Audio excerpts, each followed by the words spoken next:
উদ্দেশ্য। মালিক পক্ষ এটা শুনতেছে না, মালিক পক্ষ করাই নেবে আর আমরা করবো না, এটাই হচ্ছে মূল উদ্দেশ্য।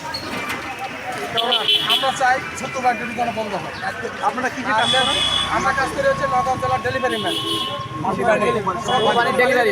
দোকানে দোকানে পৌঁছায় দিই।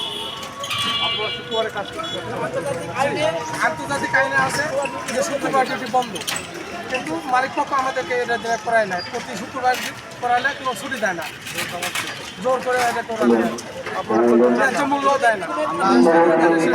আমরা নির্যাতিত, আমরা মার্কেটে কাজ করতে গেলে দোকানদারদের সাথে সমস্যা হয়। প্রশাসন এখন দুর্বলের কারণে আমরা রাস্তাঘাটে ছিনতাই হচ্ছে পয়সা। আমরা কয়েকদিন আগে আমাদের এক ভাই চাকরিবাড়ি আমাদের কাছ থেকে টাকা নিয়ে গেছে। আমরা আছি, মালিক পক্ষ আমাদেরকে ভূমিকা দেয় না, মালিক পক্ষ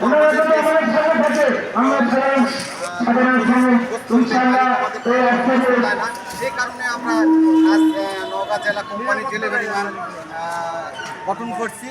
আমরা ইনশাল্লাহ আমরা সামনে আগায় যাব। আমরা আমাদের দাবি যেন সফল হয়।